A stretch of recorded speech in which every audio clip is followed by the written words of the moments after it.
नमस्कार मित्रों। जय हिंद। वंदे मातरम। आज मैं आप लोगों को बहुत बड़ी खुशखबरी सुनाने वाला हूँ।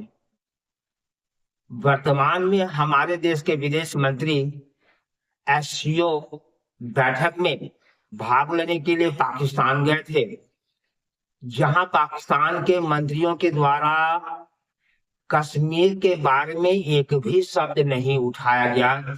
ये 70 साल में पहली बार है जब किसी वैश्विक मंच में पाकिस्तान के द्वारा कश्मीर का मुद्दा एकदम त्याग दिया गया।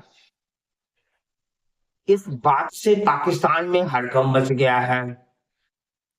पाकिस्तान के लोग अब यह कहने लगे हैं कि अब पोप को भारत को सौंपा जा सकता है। पाकिस्तान की सरकार अपनी आर्थिक स्थिति को देख करके, और चूंकि पाकिस्तान के लोगों को अब भोजन उपलब्ध नहीं हो पा रही है, भोजन के दाम, अनाज के दाम इतने अधिक हो गए हैं कि वहां भूखमरी छाने लगी है। इस समस्या से बचने के लिए पाकिस्तान के पास एक ही उपाय है कि पोक दिया जाए और बदले में भारत से अनाज लिया जाए। इसलिए पाकिस्तान की सरकार निश्चित रूप से पोक भारत को देने के लिए तैयार हो गई है और वह अपनी सेना पोक से हटा रही है। जो पोक के लोग हैं वह एकदम पाकिस्तान की सेना का धज्जी उड़ा दिए हैं। अब पाकिस्तान की सेना वहां से हट रही है क्योंकि उनको अब समझ में आ गया है कि अब पोक को पाकिस्तान में बनाए रखना संभव नहीं है। यही कारण है कि पाकिस्तान की सरकार भी भारत को पोक देने के लिए तैयार हो गई है। और जहां तक मेरा मानना है कि अब पोक जो है जम्मू कश्मीर का हिस्सा बन जाएगा और इस आधार पर संपूर्ण कश्मीर भारत में शामिल हो जाएगा। भारत के लोग अब सरकार से यह निवेदन करने लगे हैं कि जल्द से जल्द गिलगित को भी जो है भारत का हिस्सा बनाया जाए, जो अभी चीन के अधिकार में है। मैं प्रधानमंत्री मोदी जी से यह निवेदन करना चाहता हूं, मैं एस जयशंकर जी से, भारत के रक्षा मंत्री राजनाथ सिंह जी से यह निवेदन करना चाहता हूं कि जितना जल्दी हो, चाहे इसके लिए हमें सेना का प्रयोग करना पड़े, जल्द से जल्द पोप और जल्द से जल्द गिलगित भारत में मिलाई जाए।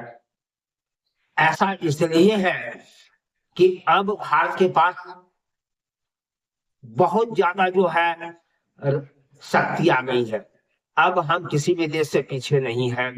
अभी विश्व में सबसे वैश्विक मामले में पाकिस्तान की स्थिति एकदम खराब हो चुकी है। यह पाकिस्तान का सबसे निचला स्तर है कि अब पाकिस्तान को आसानी से जो है दबाव डाल करके पोप को लिया जा सकता है। इसलिए मैं सरकार से निवेदन करना चाहता हूं कि जितना जल्दी हो पोप को भारत में मिलाया जाए। और इसके वातावरण तैयार हो चुके हैं। पोप के लोग भी भारत में मिलने के लिए तैयार हैं क्योंकि अब उन्हें पाकिस्तान में नहीं रहना है। उन्हें पता चल गया है कि अगर उच्च स्तर का जीवन जीना है तो भारत में ही हमारा जो है जीवन संभव है। इसलिए वे लोग भी भारत में मिलने के लिए तैयार हो गए हैं। इसलिए मैं सरकार से, देश के लोगों से, सारे से यह निवेदन करना चाहता हूं कि अब समय गवाए बिना पोप को भारत में मिलाया जाए और भारत के लोगों को बहुत बड़ी खुशखबरी प्रदान करके उनका सिरा चौड़ा किया जाए। जय हिंद। वंदे मातरम।